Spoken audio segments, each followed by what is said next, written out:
Hello வணக்கம் நண்பர்களே, இது உங்கள் வாங்கலாம் இருக்கலாம் சேனல். எல்லாம் எப்படி இருக்கீங்க?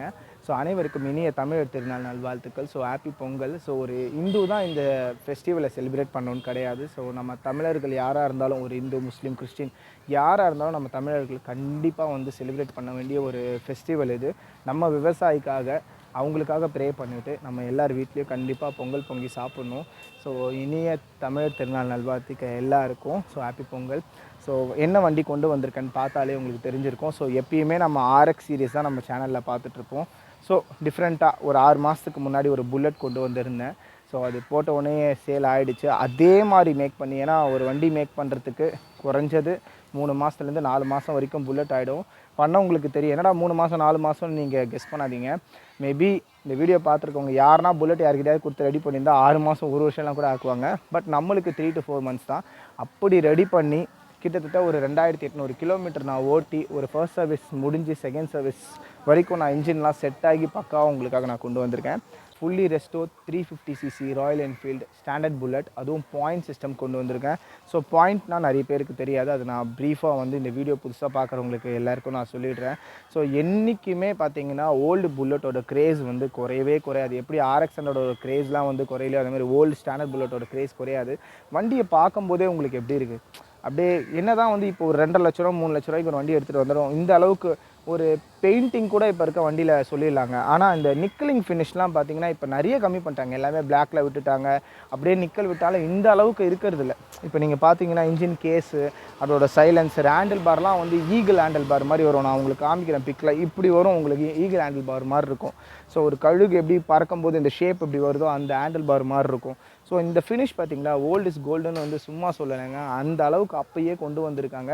ஸோ இப்போ வர வண்டியிலலாம் பார்த்தீங்கன்னா left side gear and right side brake இருக்கும். ஸோ இந்த வண்டியில் ஓல்டு ஒரு 2000 முன்னாடி இருக்க வண்டியிலலாம் பார்த்தீங்கன்னா right side gear left side brake இருக்கும். ஸோ புதுசாக ஓட்டுறவங்க ரொம்ப கன்ஃபியூஸ் ஆகிடுவாங்க. பிரேக்குக்கு பதிலாக கீருக்கு பதிலாக பிரேக்கையும் வந்து ப்ரெஸ் பண்ணிவிடுவாங்க. பட் ஒரு ஆள் இல்லாத இடத்துல வந்து ஒரு 2-3 கிலோமீட்டர் நம்ம ப்ராக்டிஸ் பண்ணிட்டாலே போதும். பிரேக் இந்த பக்கம் தான், லெஃப்ட் சைடு தான் நினச்சிட்டு நீங்கள் மைண்ட் செட் பண்ணிவிட்டு ஓட்டினீங்களாலே போதும். கரெக்டாக நீங்கள் பிரேக் ப்ரெஸ் பண்ணிவிடுவேங்க. ஸோ ஓட்டும்போது ஸோ பயப்பட நான் புதுசாக வாங்கி யூஸ் பண்ணுறவங்க யாராக இருந்தாலும். அதே மாதிரி இதில் டிஸ்க்கு நான் போட்டிருக்கேன். கிட்டத்தட்ட 18,000 ரூபாய் செலவு பண்ணி ஒரு பர்ஃபெக்டான கண்டிஷனில் இருக்க ஒரு டிஸ்க்கை வாங்கி போட்டிருக்கேன். அது எதுக்கு டிஸ்க்குனா, இப்போ இருக்க ரோட்ஸ்க்கெலாம் பார்த்தீங்கன்னா சில பேர் டிஸ்க் கேட்குறாங்க. ஒரிஜினாலிட்டியில் டிஸ்க் வராது வச்சுக்கோங்களேன், ட்ரம் பிளேட் தான் வரும். ஆனால் டிஸ்க் இருக்கிறது கொஞ்சம் சேஃப்டி தான். ஸோ அதனால் டிஸ்க்கு வந்து நான் ஆல்டர்னேட்டாக போட்டிருக்கேன். ஸோ வேணுன்றவங்க வந்து டிஸ்க்கோடு யூஸ் பண்ணிக்கலாம். இல்லை எனக்கு டிஸ்க்கு வேணாங்க ஒரிஜினாலிட்டியே பண்ணி கொடுங்கனாலும் கண்டிப்பாக நான் ஒரிஜினாலிட்டியே பண்ணி கொடுத்துட்றேன்.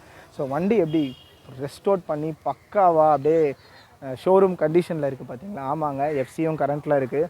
ஸோ புக்கும் பர்ஃபெக்டாக எல்லாமே இன்சூரன்ஸ்லேருந்து எல்லாமே கரண்ட்டில் வச்சுருக்கேன். வண்டி பார்த்திங்கன்னா பக்காவாக ஒரு 2800 கிலோமீட்டர் ஓட்டிட்டு இன்ஜின்லாம் பக்காவாக செட் பண்ணி தான். ஏன்னா புல்லட்டை பொறுத்த வரைக்கும் ரெஸ்டோரேஷன் பண்ணி அப்படியே கையில் கொடுத்துடலாம். பட் ஓட்டுறவங்க வந்து புதுசாக வாங்குறாங்கன்னா அவங்களுக்கு எப்படி ஓட்டணும்னு தெரியாது, கொஞ்சம் தடுமாறுவாங்க.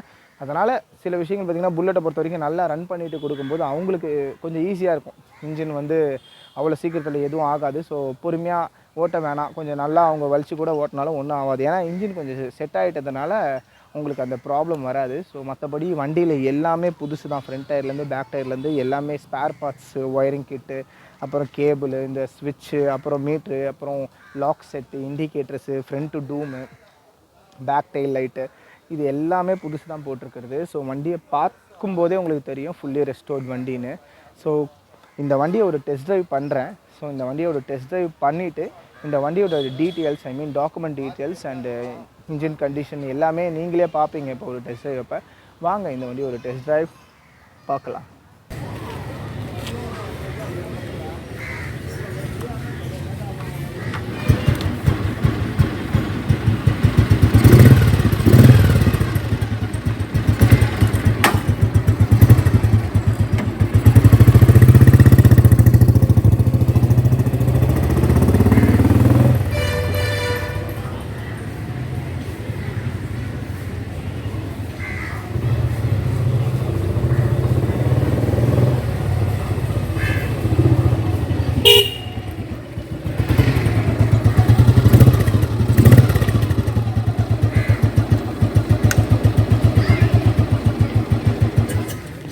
ஸ்டாண்டர்ட் புல்லட் ஃபுல்லி ரெஸ்டோர் பண்ண 350cc Royal Enfield point system standard புல்லட்டை பார்த்திங்கன்னா ஒரு டெஸ்ட் ட்ரைவ் எடுத்தாச்சு.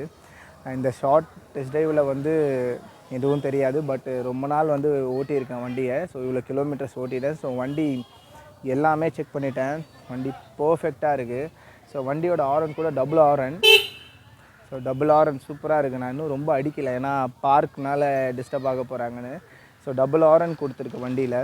ஸோ வண்டி ஃபுல்லாகவே ரெஸ்டோர் பண்ணியிருக்காங்க. இன்ஜின்லேருந்து அவுட்லுக்லேருந்து பெயிண்டிங்லேருந்து எல்லாமே. பெயிண்டிங்லாம் உங்களுக்கு கிளாஸாக இருக்கும் பார்த்தீங்களா, ஏன்னா அந்த அளவுக்கு பெயிண்டர்ஸ் இருக்காங்க. RX 100லேயும் நீங்கள் பெயிண்டிங் பார்த்துருப்பீங்க, இந்த வண்டியிலையும் பார்த்துருப்பீங்க. ஸோ பழைய டேங்க்கை எடுத்து பக்காவாக பழைய பெயிண்டெல்லாம் ரிமூவ் பண்ணிவிட்டு அதை பட்டி பார்த்து ப்ரைமர் ஏற்றி, ஸோ இந்த மோனோகிராம் புதுசாக வாங்கி அதுக்கு ஏற்ற மாதிரி ஸ்க்ரூஸ் போட்டு அந்த விண்டேஜ் லுக்கு. இப்படின்னா நிறைய நான் வந்து விண்டேஜ் லுக்கில் பார்த்தீங்கன்னா நான் ஓல்டு தான் ரொம்ப லைக் பண்ணுவேன். அதுவும் லுக்குன்னு பார்த்தீங்கன்னா அந்த விண்டேஜ் லுக் தான் எனக்கு பிடிக்கும். ஆனால் நிறைய பேர் பார்த்தீங்கன்னா எனக்கு இந்த ஸ்டைலில் வேணும் அந்த ஸ்டைலில் வேணும், அவங்கவுங்க என்னென்ன கலருக்கு என்னென்ன அலாய்வில் கேட்பாங்க. சில பேர் பார்த்தீங்கன்னா ஹேண்டில் பார் வேறு மாதிரி கேட்பாங்க. ஸோ எப்படி கேட்குறாங்களோ அது அவங்கவுங்க விருப்பம் பார்த்தீங்களா. ஸோ அவங்களுக்கு பிடிச்ச மாதிரி நான் பண்ணி கொடுத்துருவேன். பட் என்னை பொறுத்த வரைக்கும் ஓல்டுனா ஓல்டு மாதிரி தாங்க இருக்கணும், அதான் அழகு. ஏன்னா இப்போ வர வண்டிலாம் என்னை பொறுத்த வரைக்கும் இன்ஜின் கண்டிஷனில் எப்படின்னு எனக்கு தெரியாது, பட் ஓல்டு கூட வந்து நீங்கள் கம்பேர் பண்ணவே முடியாது. அவுட்லுக்லேயும் சரி இன்ஜின் கண்டிஷன் சரி பழைய வண்டியோட இன்ஜின் தான். ப்ளஸ் பழைய அவுட்லுக்கு பக்கத்துலலாம் புது வண்டிலாம் பார்த்திங்கன்னா நிற்கும் போது ஒரு மாதிரி ஸ்போர்ட்ஸ் லுக்காகவும் ஒரு மாதிரி இந்த அளவுக்கு வராதுங்க. எனக்கு எப்படி சொல்கிறதுன்னு தெரியல, சொன்னால் எதனா தப்பாகிடுமோன்னு சொல்லிட்டு. அதனால் எப்படி சொல்கிறதுன்னு தெரில. இந்த வண்டி என்னை பொறுத்த வரைக்கும் ஓல்டு இஸ் ஆல்வேஸ் கோல்டு.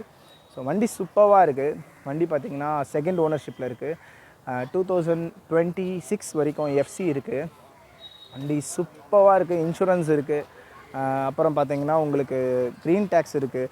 எதுக்கு சூப்பராக இருக்குது சொல்லிட்டுங்கன்னா எனக்கு அது தன்னால் வந்துடுது. ஏன்னா 3 மாதமாக வண்டி கிட்டத்தட்ட நான் ரெடி பண்ணி ஓட்டிகிட்டு இருந்ததுனால அது வண்டி சூப்பராக இருக்குங்க. வண்டியோட கண்டிஷனே அவ்வளோ அழகாக இருந்தது. பழைய வண்டி ஒன்று கொண்டு வந்திருந்தேன் பார்த்தீங்களா, அதே மாதிரி தான் இந்த வண்டியும் பண்ணியிருக்கேன். ஸோ அந்த வீடியோ நீங்கள் போய் பார்த்தீங்கன்னா தெரியும். ஸோ அந்த வீடியோ வந்து இதே மாதிரி தான் இருக்கும்.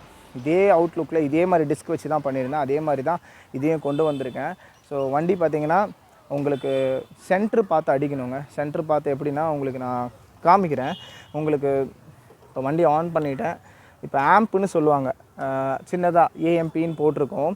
ஸோ டீகம்ப்ரஸர்னு சொல்லுவாங்க. ஐ மீன் நீங்கள் RX 100ல் சோக்னு சொல்கிறீங்க பார்த்தீங்களா, நார்மல் வண்டியெல்லாம் சோக், அந்த மாதிரி டீகம்ப்ரஸர்னு சொல்லுவாங்க. ஸோ அதை பார்த்தீங்கன்னா கிராஸாக இருக்கும்போது அடிக்கூடாதுங்க. கிராஸாக இருக்கும்போது அடிச்சிங்கன்னா, கிக்கர் அடிச்சிங்கன்னா, அந்த முள்ளுலேருந்து கிராஸாக இருக்கும்போது அடிச்சிங்கன்னா உங்களுக்கு ரிவர்ஸ் அடிக்கும். அதனால நிறைய பேர் காலே உடஞ்சி போயிருக்கு, சதெல்லாம் பேத்துட்டு வந்திருக்கு. ஸோ இந்த வீடியோ பார்க்குறவங்க யாருக்காவது அந்த அனுபவம் இருந்தால் கீழே வந்து கமெண்ட் பண்ணுங்கள். ஸோ இல்லைங்க நான் கிக்கர் அடித்து என் கால் வந்து ரொம்ப பெயினாக இருந்திருக்குன்னு, ஏன்னா அது ரிவர்ஸ் அடிச்சிடும். சென்டராக இருந்து வச்சுக்கோங்களேன், அழகாக சென்டர் வந்துச்சுன்னா ஒரே கிக்கு தான், அழகாக ஒரே கிக்லேயே பார்த்தீங்கன்னா போயிடும். ஸோ டீகம்ப்ரஸர்லேயே நீங்கள் ஆஃப் பண்ணிக்கலாம் வண்டியை. ஸோ எந்த டீகம்ப்ரஸர்னால் ஆன் பண்ணுறீங்களோ அதே டீகம்ப்ரஸர்னாலே நீங்கள் வண்டியை ஆஃப் பண்ணிக்கலாம். வண்டி பேப்பர்ஸ்லேயும் சரி, டாக்குமெண்ட்ஸ் எல்லாமே, இன்சூரன்ஸ்லேருந்து டேக்ஸ்லேருந்து எல்லாமே அப் டு டேட் இருக்குது. ஏன்னா FC பண்ணி 1 வருஷம் தான் ஆகுது. அதனால் பார்த்திங்கன்னா இன்சூரன்ஸும் கரண்ட்டில் இருக்குது. க்ரீன் டேக்ஸும் 5 வருஷத்துக்கு 2026 வரைக்குமே இருக்குது, ஒரு 4 வருஷத்துக்கு. ஸோ வண்டியும் பார்த்திங்கன்னா இன்னும் 4-5 வருஷத்துக்கு நீங்கள் கையே வைக்க வேணாம். மெயின்டெனன்ஸுங்க யாருமே பார்த்திங்கன்னா கம்பெனி குவாலிட்டியில் வந்து நான் இல்லை யாராலையுமே செய்ய முடியாது.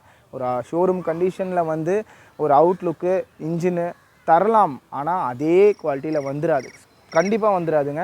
ஏன்னா அது ஷோரூம் அந்த காலத்தில் இருந்தது வந்து வேறு, அந்த காலத்தில் இருந்த மெட்டீரியலு, பெயிண்டிங்கு, நிக்கல் பிளேட்டிங்லாம் வேறு. அதனால் ஷோரூம் கண்டிஷனில் நானும் சரி யார் தந்தாலும் சரி மெயின்டெனன்ஸ் பண்ணணும். நான் இப்போ ஷோரூம் கண்டிஷனில் தான் இந்த வண்டி இருக்குது. யோசிச்சு பாருங்களேன், ஷோரூமில் இருக்கிறதுக்கும் இதுக்கும் வித்தியாசம் இருக்காது. ஆனாலும் நீங்கள் மெயின்டைன் பண்ணணும். மெயின்டைன் பண்ணலைன்னா கண்டிப்பாக ஓல்டு விண்டேஜ் வண்டி குப்பையாக தான் போகுமே தவிர்த்து. இப்போ நான் இப்படி கொடுக்குறேன்னா இதே மாதிரி 10 வருஷம் கூட நீங்கள் வச்சுக்கலாம், எவ்வளோ வேணால் ரன் பண்ணலாம். ஆனால் துடைக்கணும் 1 வீக் ஒன்ஸ். அது உங்களுக்கு இதுக்குன்னு டேங்க்கு பெயிண்டிங்க்குன்னு பாலிஷ் இருக்குது, 3M பாலிஷு அந்த மாதிரி வாங்கி துடைக்கணும். நிக்கலிங்க்குன்னு ஒரு பாலிஷ் இருக்குது, அதுலேயே 3Mல அந்த மாதிரி நீங்கள் பாலிஷ்லாம் போட்டு டைம் ஸ்பெண்ட் பண்ணி துடைக்கணும். 3 மாதம் இல்லை 6 மாதம் 3000 கிலோமீட்டர் இல்லைனா 2000 கிலோமீட்டருக்கு ஒன்ஸ் நீங்கள் ஓட்டுறதை பொறுத்து பார்த்திங்கன்னா சர்வீஸ் பண்ணணும்.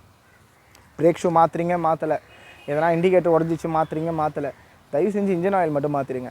ஒரு 2500-3000 கிலோமீட்டருக்கு எல்லா ஓல்டு விண்டேஜ் வண்டிக்கும் சொல்கிறேன், அதை கொஞ்சம் யோசிக்காமல் மாற்றிடுங்க. மெக்கானிக் சொல்லுவாங்க இது ஓடும்பான்னு, எதனா ஆச்சுன்னா அவங்க செலவு பண்ண போகிறதில்ல, நம்ம தான். அதனால் வந்து 2500 3000 கிலோமீட்டருக்கு ஆயில் சர்வீஸ் மட்டும் பண்ணிவிடுங்க.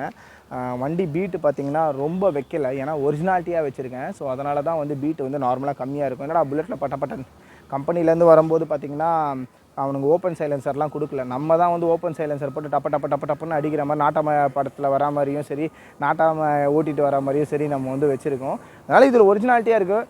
இப்போ இந்த வண்டி யாருன்னா புக் பண்ணுறவங்களுக்கு இல்லைங்க எனக்கு இந்த சவுண்டு வேணாம், எனக்கு நல்ல சவுண்டு வச்சு தாங்கன்னா சொல்லிட்டு நான் ஓப்பன் சைலன்சர் கூட நான் போட்டு கொடுத்துட்றேன். அதே மாதிரி பார்த்திங்கன்னா வண்டியில் ஒன்று மிஸ்ஸிங்கு, உங்களுக்கு பம்பர் போட்டேன், பட் மிரர் வந்து நான் போடலை, ஏன்னா எங்கேயா தட்ட போகுதுன்னு சொல்லிட்டு கொஞ்சம் வெளியே வர மாதிரி இருக்கும், அதனால் நான் போடல. உங்களுக்கு வேணும் புக்கிங் எடுக்கிறவங்களுக்கு மிரரோட நான் 100% நான் கொடுத்துட்றேன். ஸோ வண்டி சூப்பராக இருக்குது. இந்த மாதிரி ராயல் என்ஃபீல்டு உங்களுக்கு வேணுமா, உங்களால் 3 மாதம் 4 மாதம் வெயிட் பண்ண முடியுமா?